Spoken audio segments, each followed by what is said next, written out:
इतिहास. आपल्या छत्रपती शिवाजी महाराजांचा इतिहास. साताऱ्याची ही पवित्र भूमी आणि इथेच पुन्हा जिवंत झाला तो म्हणजे शिवकाळ. राजा शिवाजी या चित्रपटाच्या शूटिंगमध्ये हीच ती भूमी जिला माहुली या नावानं संबोधलं जातं. राजा शिवाजी या चित्रपटाचं शूटिंग याच माहुलीत याच ठिकाणी झालं आहे. आणि आपण लाईफ विथ गणेश या यूट्यूब चॅनलच्या माध्यमातून या सर्व ठिकाणांची माहिती तुम्हाला देणार आहोत. कशी ठिकाणं आहेत, काय आहेत आणि काय त्यामागचा इतिहास आहे. हेच ते लोकेशन आहे की ज्याची मी तुम्हाला सकाळी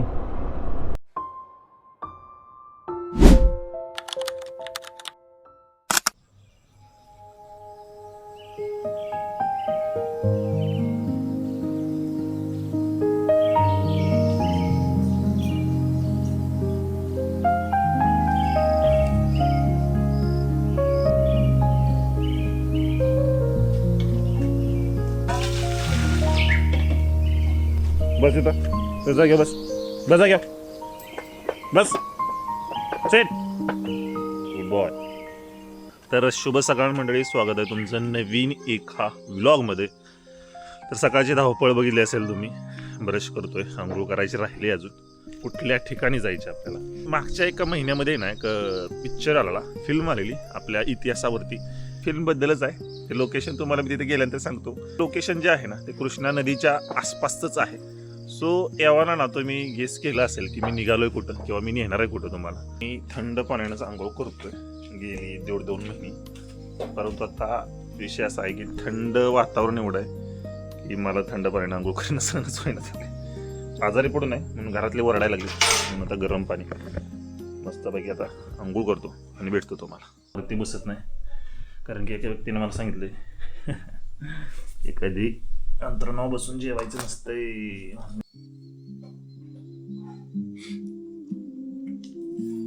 सकाळ सकाळच्या चुलीवरच्या चपात्या आणि चहा खाण्यामध्ये जी मजा ना ती मला वाटतंय जगातल्या कुठल्याही नाश्त्यामध्ये नसेल.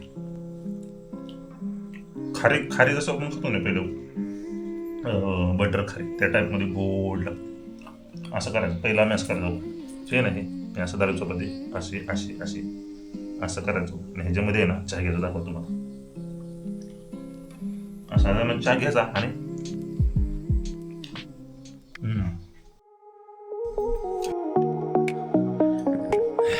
थोडेसे दिवस चांगले यावेत हीच अपेक्षा. तर आज जरा मोठं व्लॉग पण आहे. आज आम्ही एका ठिकाणी जाणार आहोत, ते तुम्हाला संध्याकाळी आल्यावर कळेल. जवळच आहे. आज मोठं व्लॉग आहे त्यामुळे जरा हे सेटअप काढलंय.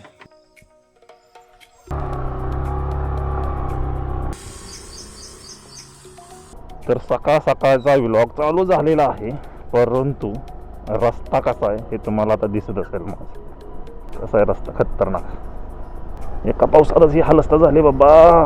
बघ बघ बघ बघ बघ बघ ओह, असा रोड आहे की जी परिस्थिती दाखवून देतो आम्हाला. असं गाड्या कशा चढवणार सांगा. हे रोड बघा. अगं बाया बाया बाया, पायच टाकवायचा नाही, पाय टाकावं लागेल डायरेक्ट चकांदा. तर फायनली या गाडीवरचं मोठं व्लॉग पुन्हा एकदा तुमच्या भेटीशी येतोय.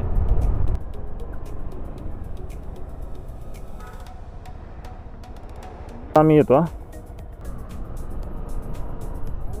काय नाही, आलाय बघ लगेच. जा. यशला कॉलेजला सोडून मग निघालो आपल्या डेस्टिनेशनकडे. गाईज हा पहिला रोड ना, पहिला ज्यावेळेस दादा वगैरे चालत येतं ना त्यावेळेस इथं उतरायचे माहुलीमध्ये आणि इथून चालत जायचे जाण्यामाळ्याच्या डोंगरावरती, जो की मागं डोंगर दिसतो तिथं. पण असं पायवाट होते, परंतु आता डांबरी रस्ता करून घेतला. एक बरं आहे, मला पण नव्हतं माहीत, पण तो आज आपण ज्या ठिकाणी जाणार आहोत त्यासाठी हा शॉर्टकट खूप महत्त्वाचा आहे. त्यावेळेस अपेक्षेप्रमाणे होईलच असं नाही. पुढं आल्यानंतर ना थोडासा प्यायचा असा लागलेला आहे. किती मला लांब आहे मला माहीत नाही, पण एक्झॅक्टली मी कडेला पोचल्यानंतर तुम्हाला सांगतो. अंदाजे गाडी चालवावी लागेल. देवाच्या भरोश्यावरती, कारण की इथं किती मोठा खड्डा खाली पाण्यामध्ये आहे नाही हे तुम्हाला घंटा काढलं. लेडीजला तर मी सांगेन गाडी घेऊन इथून येऊच नका. कामानेत ना गेलं आपण संगम माहुलीत ना जायचं आपल्याला. संगम माहुली आलं ना तर इथं स्मशानभूमी आहे. स्मशानभूमीच्या समोर तसंच पुढे यावं लागेल आपल्याला असं मला वाटतं. अगं बाई बाई बाई इकडं सगळा हीच आहे विषय आपल्या का मीच हुशार आलो काय जगात. गाईज मी आत्ता एक्झॅक्टली ना त्या ठिकाणी आलो आहे खरं, परंतु इथं चाललं आहे सगळं प्री वेडिंग शूट. खूपच जास्त वेळ लागला आहे मला इथं याला ह्या एक्झॅक्ट लोकेशनला पोचायला. परंतु हे प्री वेडिंग करणारे आहेत ना अजिबात लाजत नाहीत भेंडी कशी. पण मी म्हणजे माझ्या लग्नाला पण नाही प्री वेडिंग केलं. इथं बघतोय 7-8 जण कपल असे आहेत की जे प्री वेडिंग अगदी आरामशीर करतात. काही जण असे नाही का धोत्रावरती आहेत उघडवरच असे तरी पण ते चालतात काय हातात हात घेऊन येतात. आणि मी भाई का लाजतोय. थोडेसेच आहेत इथं लोकेशन, 1-2-3 लोकेशन आहेत की इथं शूटिंग झाले. खाली मैदान जे दिसतंय तुम्हाला एक्झॅक्टली इथं पण बऱ्यापैकी शूटिंग झाले. हे पण ते ठिकाण आहे की जिथं आपल्याला शूटिंग करायचे दाखवायचे तुम्हाला. सो एक 5 ते 10 मिनिटांमध्ये मी सगळ्या गोष्टी तुम्हाला एक्सप्लोर करून दाखवीन.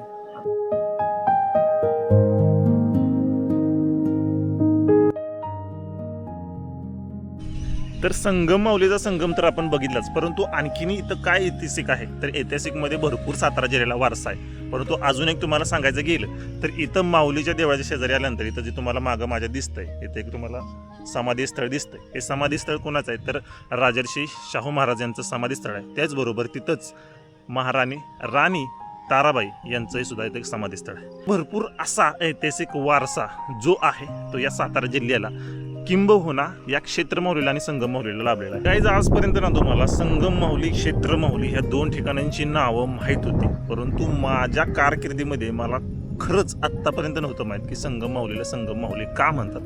तर मला आज मी इथं आल्यानंतर कळालं की इथं 2 नद्यांचा संगम होतो, एक म्हणजे कृष्णा आणि एक म्हणजे वेण्णा. तर ह्या 2 नद्यांचा संगम इथं तुम्ही माझ्याबरोबर जर बघितलं एक्झॅक्टली ह्या ठिकाणी होतोय. इकडून एक नदी आलेली आणि इकडून एक नदी आलेली आहे. तरी वरची जी माऊली आहे ती आहे क्षेत्र माऊली आणि ही जी माऊली आहे जिथं आत्ता आपण आलो ती संगम माऊली. का तर दोन्ही नद्यांचा इथं संगम झालाय म्हणून याला संगम माऊली असं म्हणलं जातं.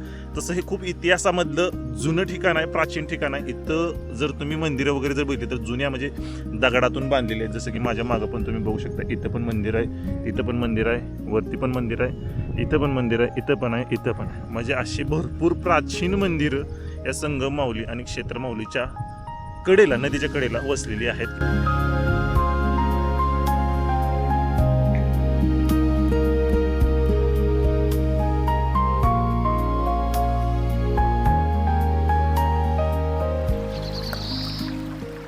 गाईज एक्झॅक्टली माझ्या या ठिकाणी आहे ना हाच जो स्क्रीनवरती तुम्हाला व्हिडिओ दिसतोय हा शूट इथं झालेला.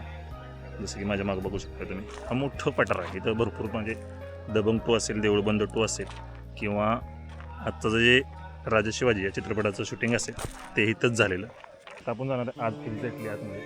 सो आतमध्ये गेल्यानंतर आपण बघूया की आत अजून 2 ते 3 ठिकाणी आहेत. अजून मी देवांचं दर्शन पण नाही घेतलेलं.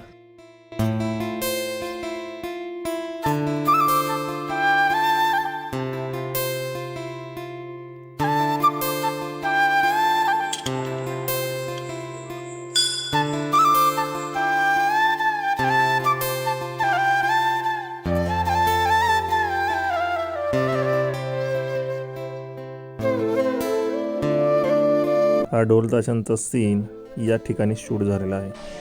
राम मंदिर पण आहे माझ्या मागे तुम्ही बघू शकता, परंतु काय कारणास्तव बंद आहे, मला माहित नाही का बंद आहे. परंतु आपण इथं आलोय, इथून पाया पडूया. आजच्या वेळेस इथूनच जातो, नेक्स्ट टाइम ज्यावेळेस येईन बाप्पा त्यावेळेस दर्शन करूनच जाईल. गाईज एक्झॅक्टली या लोकेशनपासून इथं आलं की इथून वरती आलं ना की आपल्याला वरती जायचा मार्ग आहे.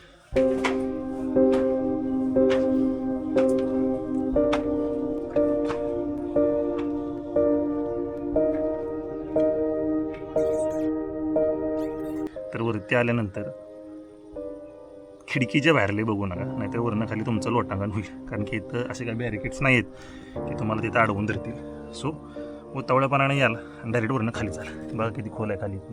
आता इथला जो पॉईंट होता तो कव्हर करून झाला. मी आल्यानंतर एक गोष्ट ॲनालाइज केली की आयुष्यामध्ये ना भावांनो खूप काही मोठं नसतंय. सगळ्या गोष्टी आयुष्यभरासाठी सगळ्या पुरेशा प्रमाणात पडत नाहीत. परंतु तुम्हाला मी एक गोष्ट सांगतो, मला इथं आल्यानंतर कळलं की इथं आहे ते माझ्या मागं तुम्ही बघू शकता, इथं प्री वेडिंग वगैरे शूटिंग चालू आहे. म्हणजे आयुष्याची सुरुवात आहे. आणि त्याच्या शेजारीत पलीकडे काय आहे ते संगमावलीमधलं स्मशानभूमी. मला सांगताना एकच उद्देश सांगायचा आहे की आयुष्यामधलं प्री वेडिंग म्हणजे आयुष्याची नवीन सुरुवात आणि इथं आयुष्याचा शेवट संगमावलीमधली स्मशानभूमी, ह्या दोन्हीच्या मधलं जे अंतर आहे ना ते फक्त जीवन आहे. आणि या एवढ्याशा अंतरासाठी आपण लय आयुष्यामध्ये नाही का सगळ्या गोष्टींचं मोठेपणा दाखवत असतो, सगळ्या गोष्टींचा मीपणा दाखवत असतो. तर एवढंसं जे अंतर आहे ना ह्यालाच आयुष्य म्हणतात. सो माझं असं म्हणणं आहे की लय माझापणा करत बसू नका. आयुष्यामध्ये जे भेटले ते सुखासमाधान कष्ट करा, भरपूर करा, परंतु प्रामाणिकपणे. पैसे नाहीत हो, खरंच नाही, देव शपथ नाहीत. तुम्हाला चेष्टा वाटते का? खोटं नाही सांगत. पैसे नसले तर नाहीत तर कुठलं सांगू? नाही आहेत.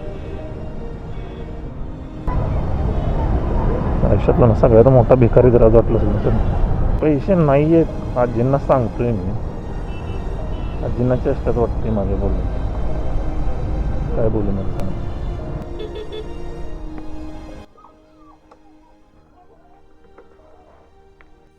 यूट्यूब करतोय, सगळं करतोय, मेहनत करतोय, कष्ट करतोय, चारी बाजूनं जेवढं जमतंय तेवढं सगळं करतोय, पण स्ट्रेस काही जाता जात नाही. परंतु घरी असं जर दृश्य बघितलं तर थोडंफार का होईना एका मुलाच्या, एका पुरुषाच्या डोक्यावरनं त्रास कमी होतो, मानसिक समाधान मिळतं.